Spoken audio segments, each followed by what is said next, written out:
maybe one of the toughest things that we'll ever have to do on this show. Top 5 college football teams of all time.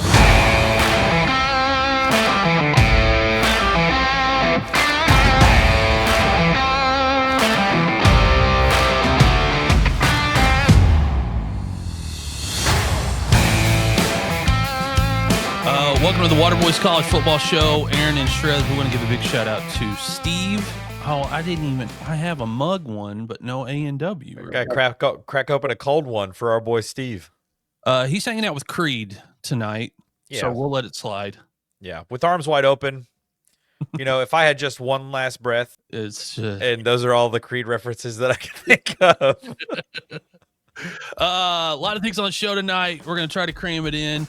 Top 5 college football teams of all time. If we were going to start a podcast with 3 coaches in college football history, who would those 3 coaches be?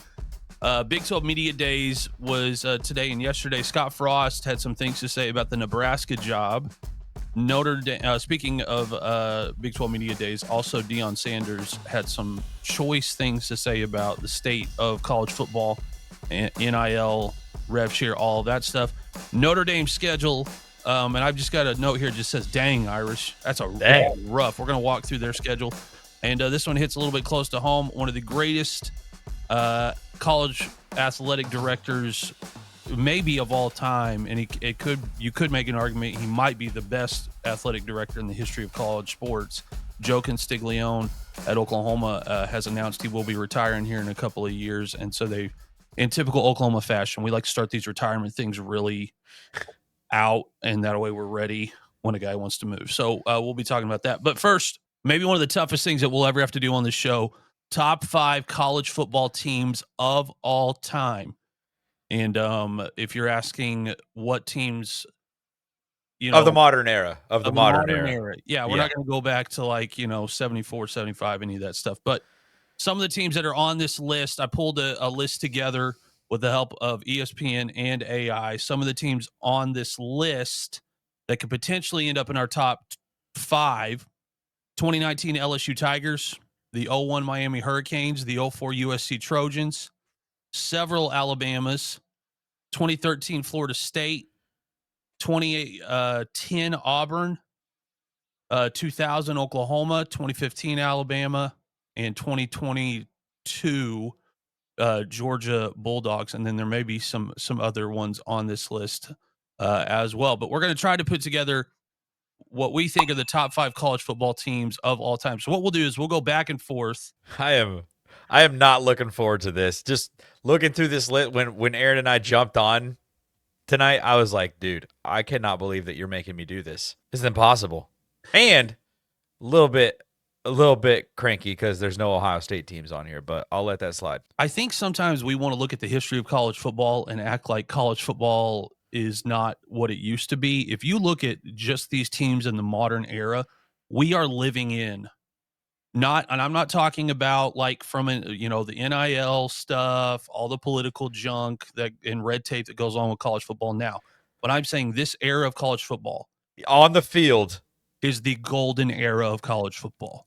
I 1000% agree with that. And I've had that conversation with some people too. The months from, February until the end of August feels different. And then September gets here and it's just college football. The greatest thing ever on a Saturday. And the teams that are on this list is just a testament to the greatness that is college football. And even right now, this year, I think this year is going to be such a good season. I can't wait to start talking about this season. But before we do that, we got to rank the dang top 5 teams since 2000. Good Lord. I'll go with number 5 just to get one off the board, just to try to make it as easy as possible. We can make a case that any of these could be on the list as, a number 1 team. But I think for me, number 5 for me, and this is going to sound crazy because they went 14-0, but it was Jimbo Fisher's 2013 Florida State Seminoles. Jameis Winston, Devontae Freeman, Jalen Ramsey, Telvin Smith, Kelvin Benjamin, number 1 offense, number 1 defense, Heisman quarterback. The only thing for me that maybe is a knock on them is they only beat Auburn by 3 in that national championship. And when I went back and looked at some of it, that game, there was not a clear better team in that game. They didn't just go out there and just run through everybody. And when I look at some of their other teams on this list, I mean, they just ran through their schedule and the national championship and were just head and shoulders better than everybody else. Yeah. Yeah. And that was that the last BCS championship game? Yeah. That was. And yeah, it's the end of an era, and it made the most sense that it would be the team that, had that offense, had that defense, had the Heisman quarterback, and the quarterback that, like, all the controversy, had all the controversy and everything too. I think that's an apt number 5. I can 100% agree with that. I'm not going to argue with that at all. All right, who you got at number 4? Man, at number 4, maybe because,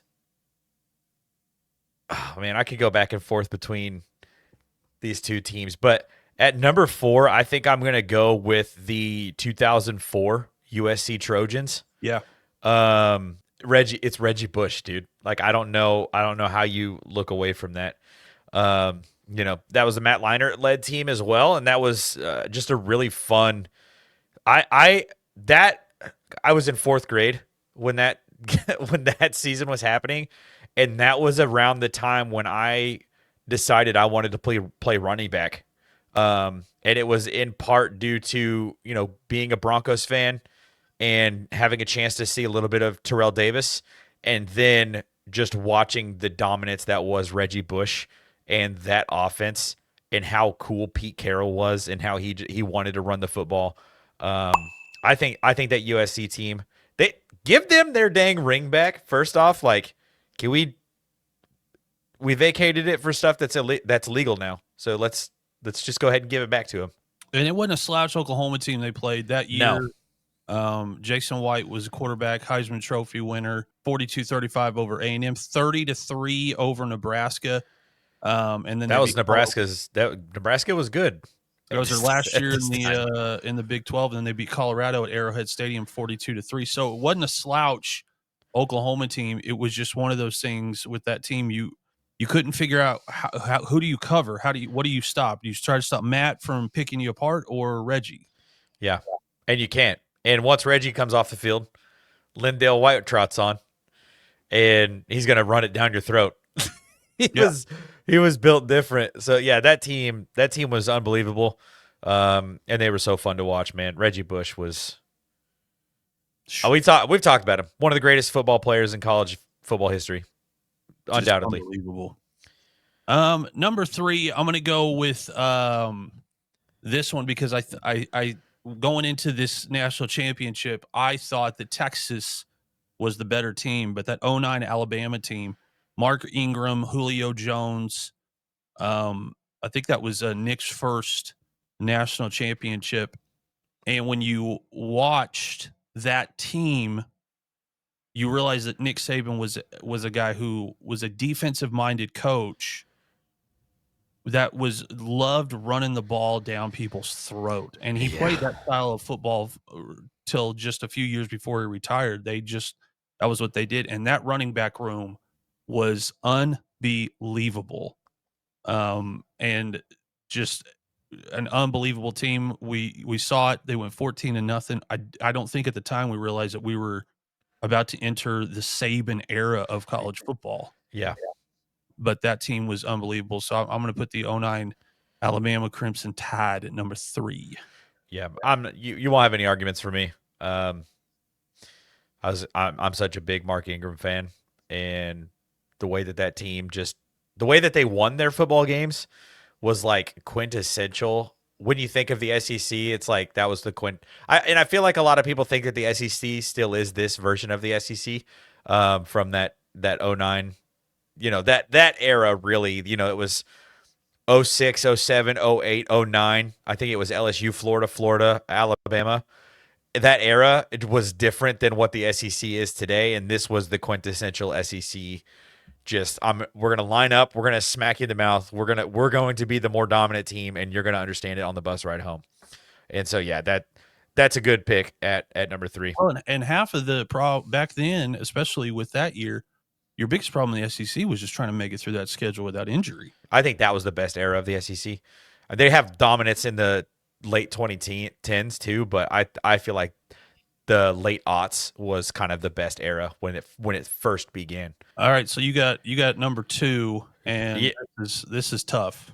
It is tough, and it's between two teams that I think everybody can guess right off the bat. And I've talked about it in the past, and I think Aaron is going to have the same idea at number 1. And so for me, I'm taking at number 2 the 2001 Miami Hurricanes team. That whole roster went to the NFL. Yeah. Like you just listing off some of the players that were on it.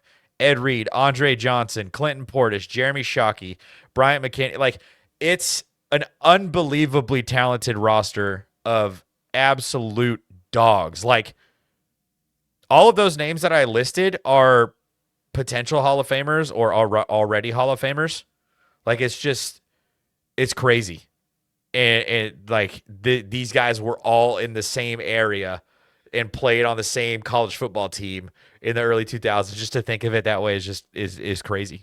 Well, and at tailback, they had to try to figure out a way to split carries between Clinton Portis, Willis McGahee, and Frank Gore. Yeah, how do you do that? I mean, one of the I can't, if I may be wrong, and so if you're an 01 Miami fan, I want to say Clinton or Frank Gore got drafted and did not even have that much film, and then went on to have like an 18-year career. Yeah, in the NFL. It was just wild. I think what doesn't put them at number 1 is they didn't have that dude at quarterback. Yeah. Dorsey, good quarterback at the college level, great game manager, could do exactly, what they needed him to do, but he wasn't, Coker just put a great game plan together for that team, and they would just beat up on people. And just throttled Nebraska in the national championship. A Nebraska team that had won a national championship just a few years prior, had a lot of that talent still left over. When the game started, it looked like an NFL team, which, looking at the roster now, that's pretty much what it was. It was an NFL team. It was unfair. 17 first-rounders, 38 players drafted off of that team. I mean, I think number 1, it's obvious. And I don't even know, they always say the old phrase of, don't you wish you could know the good old days when you were in them? Yep. I don't know that when we watched the 2019 LSU Tigers that we actually knew what we were watching. We didn't. That team was so good. The fact that they had so much NFL talent and a guy playing quarterback who, very similar to, Baker here at Oklahoma, had left another top 3 program to go down somewhere else, and you think that, man, he just must not be good enough to get on the field at Ohio State. Yeah, I mean, but he was sitting behind 3 guys that played a season to win a national championship. So Yeah, it's like, I mean, and he played with a chip, and Ed Ogeron was everything that you needed for, like, the LSU. Go Tigers. I mean, just didn't sustain it. He was playing with other guys' players. We've heard all that stuff, but that team from top to bottom, maybe, and it may be a decade or 2 before we see a team that plays like that. It was the greatest quarterback season we have ever seen in college football. I'm looking at stats right now. Joe Burrow had a 76.3% completion percentage, even throwing 527 passes, threw 60 touchdown passes to 6 interceptions, and his yards per attempt was 10.8, and his air yards per attempt was 12.5. That is a 202 passer rating. Unbelievable. Best quarterback season we have ever seen, and it makes sense when you look at the freaking guys he was throwing the football to. It's the guys that are arguably the 2 best receivers in the NFL right now.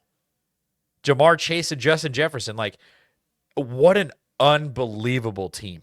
Just top to bottom. That offense was crazy. Patrick Queen, Derek Stingley Jr. on the other side of the ball. Like it was amazing. It was amazing. And just the offense alone, I think I'm an offensive guy. Like I was a running back, so I'm always going to think about the offense first. And just the offensive output from that LSU team, it was enough to make them the number one team to me in the last 25 years. Honorable mentions: the '05 Texas Longhorns with Vince Young was unbelievable. Jamal Charles at running back. Let's see here, 2010 Auburn Tigers. The only reason they don't make this list for me is because, and I'm sure this is not true if you're an Auburn fan and you're watching me and you know what I'm about to say, that team felt like Cam Newton was just that much better than everyone else in college football, and he willed that team to a national championship. Yep. I know that's not true, but that is what it felt like. That's very, very true. Fun fact about that team, I actually played against Michael Dyer in high school in 7-on-7. Dude, when he walked in, he had so much aura. It was the coolest thing. I'm like, oh my God, like running back to running back. I'm like, dang, this guy's awesome. He was so big and so fast. It was terrifying. All right, so that's our list. You can let us know in the comments which ones we missed, and you'll be upset about us. Big 12 Media Days, the last couple of days, and you knew that Scott Frost was going to get asked. You know, he's down there at UCF, and you knew he was going to get asked about it. He was fired just 3 games into the 2022 season at Nebraska. He was supposed to be the guy. He was everything Nebraska wanted. He was a Nebraska guy. You know, he was a hot name in college football at the time. And he basically said, when asked about his tenure, don't take the wrong job. That's rough to hear if you're Nebraska. But if I look back on it, I don't ever remember seeing Scott Frost happy at Nebraska. He looked the entire time he was there as if he was under an immense amount of pressure. I think he was. And he turns around every Saturday and loses a 1-score game. Like, it wasn't like they were getting blown out every single week. They were losing by 1 score every single Saturday. And it was just, and you know, hindsight's 2020, but then 2023 rolls around and Nebraska starts losing by like several scores, and you're like, oh dang, maybe Scott Frost was the reason we were even close to winning in any of these games. Maybe we shouldn't have fired him. But yeah, it was, you're absolutely right. He was just unhappy, just an unhappy guy. Well, and it's a story that, you know, I hope is not happening at Oklahoma. You can either get rid of the wrong guy and bring in the right guy, wrong program, which I think is what Nebraska did. I think Bo Pelini was the guy for Nebraska. I think it was just not, when Bo was there, it was not far enough away from the Nebraska heyday. Yeah. That they thought, well, this is the guy, but he's not the guy to get us there to take that next step. So you go ahead and let him go. And then you start grasping at straws to try to bring guys in. And the next thing you know, 20 years goes by. And now Matt Rule's got to take it, and he's got to tear a program down to the studs to rebuild. And you're not sure if you can ever get it back to its heyday. And I think it's a lesson that A&M has learned. Yep. And I'm really hoping it's not a lesson that Oklahoma has learned, is learning right now. But I think Scott Frost was the right guy, wrong program. I think he will be successful at UCF, and he can recruit his nuts off. 37 transfer players. That's wild. Like, I was looking at the depth chart today, and I'm just like, how? That is unbelievable. I mean, probably shout out to my boy RJ Harvey. You know, they had a guy get drafted in the second round, but it's unbelievable. Like, I mean, who wouldn't want to live in Orlando and play college football? Like, it's pretty easy sell, right? And the Big 12's wide open. No income tax. The Big 12's wide open. Yeah. Outside of Arizona State, you know, Colorado, I think, will be competitive. Oklahoma State is kind of all up in the air. I've never seen a program fire the entire staff except for the head coach. So this is something we've never seen in college football. So you got Arizona State, you got UCF, BYU. You really don't know what's happening in that conference. He could lose the Big 12 championship game or lose early in the season, get to the Big 12 championship, win it, get in. Like there's lots of avenues now that it's a 12-team playoff, and I am excited to watch the Big 12 this season. I have no dogs in the fight at Me all, neither. and it's the only conference that isn't like, okay, there's like 3 teams that might win this, right? Like the SEC's that way. Big 10, you got Ohio State, Michigan, Penn State, but the Big 12, it's anybody. Yeah, the best team in the Big 12 may just be the team that squeaks out enough wins. Stays healthy longest. Yeah. 100% agree. Yeah. Speaking of tough schedules, Notre Dame. My God. Okay, so let's run through this really quick. Week 1. Is that week 0 or is that week 1? Technically, I think I'd be week 0. At Miami. So they got to go down to the Hard Rock Stadium in Miami and play Miami. In August? Ew. My gosh. No thanks. You better be drinking your electrolytes while you're sleeping. That's the one where you sell the guys on, hey, listen, the next week we got off, so just leave it all out there, and then you don't have to play next week.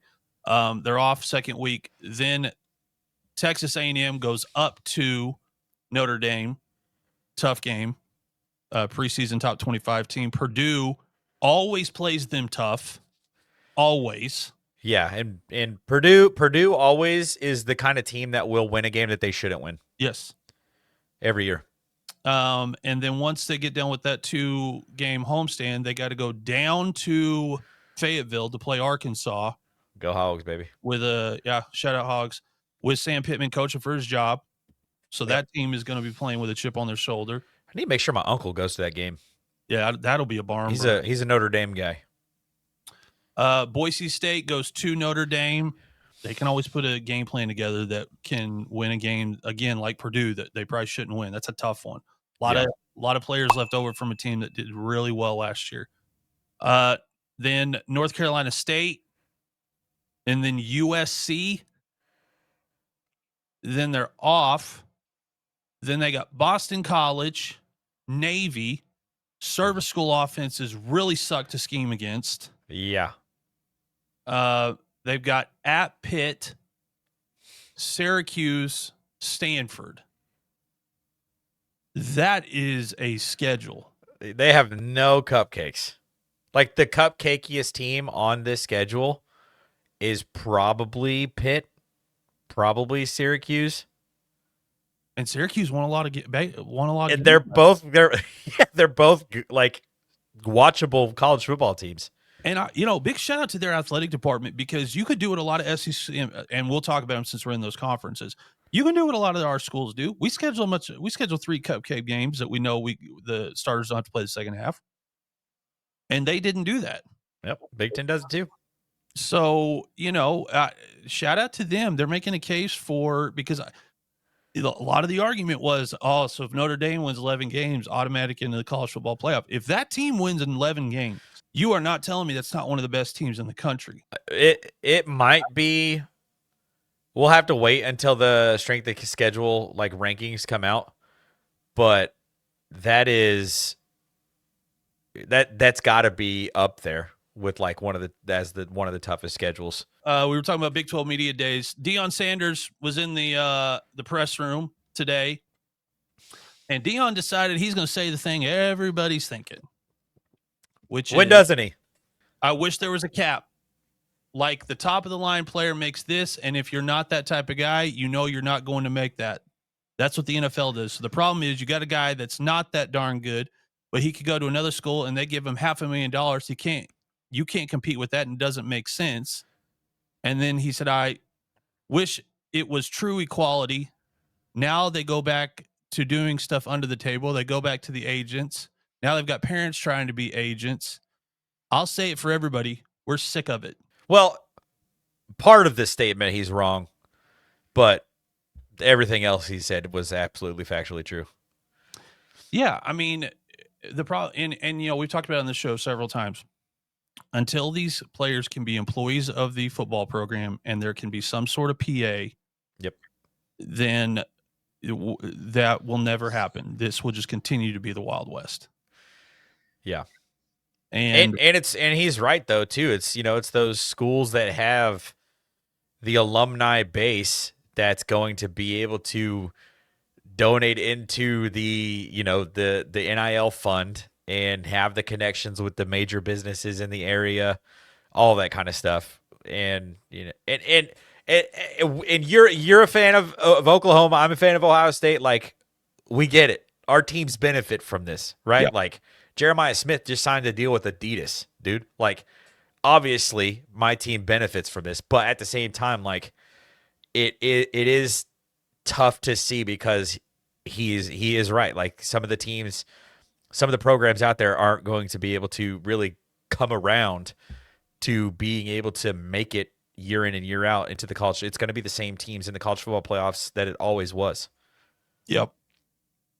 And unfortunately, although my team does benefit from it, I can also take the fandom hat off and say what's good for the sport. A salary cap is good for the sport. Agreed.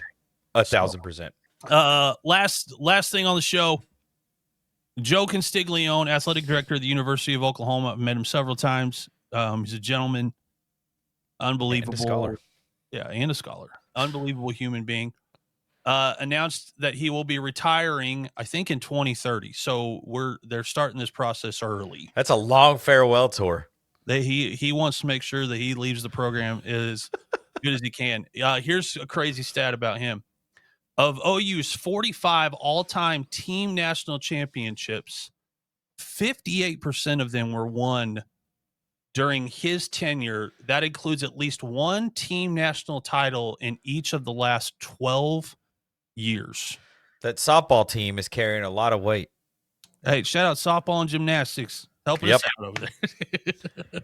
No, that's true. I was looking at, because when I was looking at these stats earlier today, I was like, that sounds a lot like Frank Broyles. Yes. Back in the heyday of the Arkansas athletic program. And it is very much the same thing. Like, Frank Broyles is probably one of maybe the best football coach that Arkansas has ever had. It was an AD, brought in all these national championships, built up the baseball program, built up the football program, hired Nolan Richardson, all that kind of stuff. And OU had basically the exact same guy. Like, wanted all sports to be successful. But yeah, 5 years, 5-year long farewell tour. I mean, we did it with Bob and Lincoln. We started that process like 4 years before Bob was ready to stop. I guess that's true, right? Yeah. Nick Saban didn't get a farewell tour. He should have got one. No, he didn't. He saw NIL coming and was like, ah. Yeah, he wouldn't want a farewell tour anyways. He's like, God, I'm leaving. I'm done. But I want to personally, if Joe C sees this in any way, shape, or form, we appreciate what you've done for not just Oklahoma but college sports in general. He's been a advocate for women's college sports from day one. Made Oklahoma baseball relevant, which is tough to do at a football school. And whenever he does leave, he's leaving the athletic department in a much better place than he found it. And I have never, and I've been around the program intimately for 8 years, I've never heard one person have a negative thing to say about him. I've seen him out at baseball games, talking to fans, answering questions that he shouldn't have to answer. Yeah. But he's got a demeanor where fans just feel like they could come up to him, shake his hand, and say hello to him. And so he's just a stand-up gentleman. So shout out to him. All right. Next week on the show, Steve will be back. We're going to do, if we were going to start a podcast with 3 coaches in history, who would those 3 coaches be?